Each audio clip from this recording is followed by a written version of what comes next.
In the heart of Lagos, Nigeria, where vibrant markets hummed with life and towering buildings cast long shadows, lived a young man named Ayo. Life hadn't been easy for Ayo. He lived in a tiny mud hut with his frail mother, barely scraping by on the few coins he earned weaving baskets. Ayo loved his mother dearly.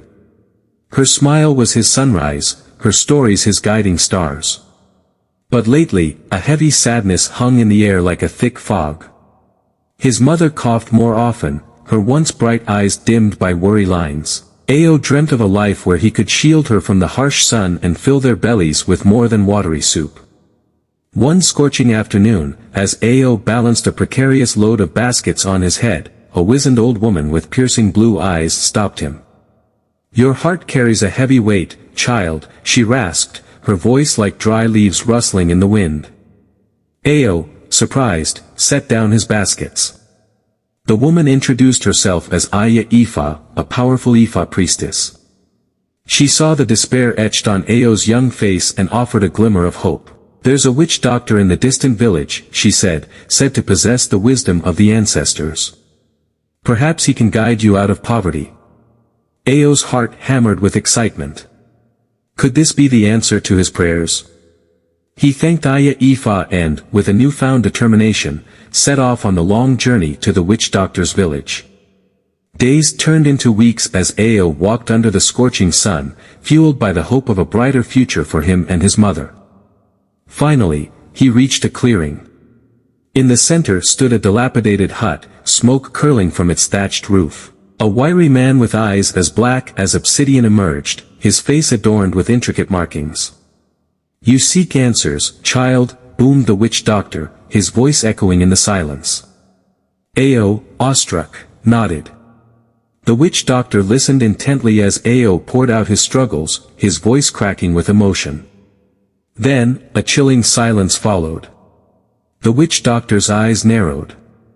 "A dark curse hangs over you," he declared, his voice sending shivers down Ayo's spine. "Your own mother, consumed by greed, has bewitched you to be poor." Ayo's world tilted on its axis. His mother, the source of his love and strength, a witch. Tears welled up in his eyes, blurring his vision. The witch doctor continued, his voice dripping with a strange power. "Only a sacrifice can break the curse. You must bury your mother alive at the full moon." The world spun. Ayo wanted to scream, to deny the absurdity of it all. But the witch doctor's words echoed in his mind, planting a seed of doubt. His mother's coughing, her frailness, could it all be an illusion? Grief and confusion battled within him. How could he, who loved his mother more than life itself, even contemplate such a horrific act? Yet, the thought of a life free of poverty, where he could shower his mother with everything she deserved, was a powerful lure. Days turned into a blur. Ayo returned home, his heart a lead weight in his chest. He looked at his mother, her face pale but etched with love. Could she truly be behind their misfortune?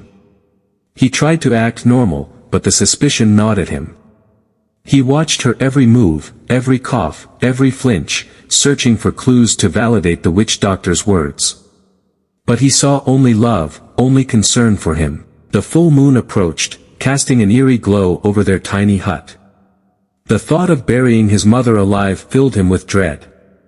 Yet, the promise of wealth, of a better life, whispered a seductive song in his ear. The night of the full moon arrived, cloaking the world in an inky darkness. Ayo, his body trembling, stood outside their hut, a shovel clutched in his hand.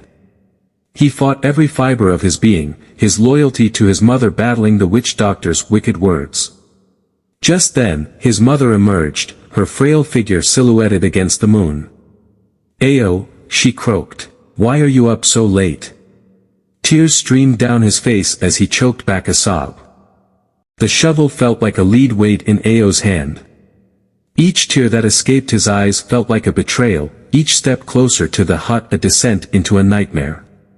Yet, the witch doctor's words echoed in his head, a life of freedom, a chance to finally care for his mother as she deserved.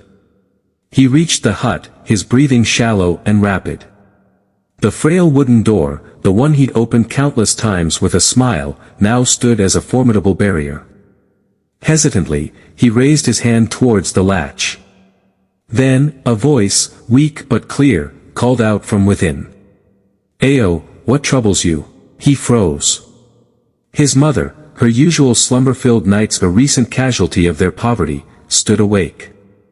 Was it fate? A sign to stop? He opened his mouth to speak, but the words wouldn't come.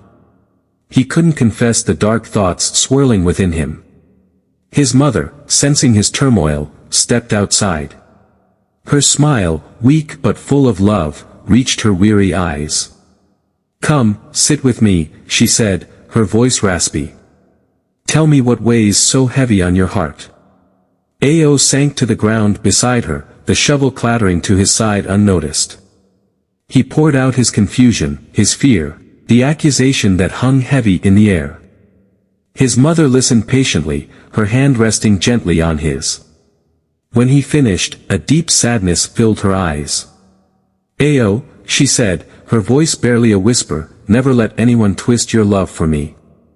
Poverty may knock at our door, but it doesn't live in our hearts." She coughed, a painful sound that tore at his soul. "Let's go inside," she continued, her voice gaining strength. "I have a story to tell you."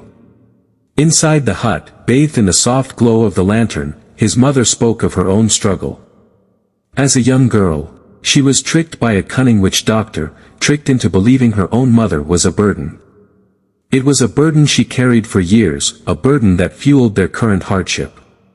As dawn broke, casting a pale light through the window, Ayo had a choice. He could cling to the witch doctor's word, a path paved with guilt and a broken heart. Or, he could choose the path of love, of faith in his mother. He looked at her, the woman who'd sacrificed everything for him, and he knew his answer. He would protect her, not bury her. He would fight for their future together, a future built on love, not greed. Tears of relief streamed down his face as he embraced her.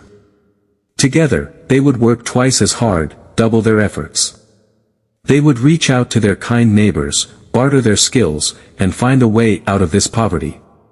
This wasn't a curse, it was a test. A test of his love, his resilience. The story of Ayo and his mother became a legend whispered in the markets of Lagos.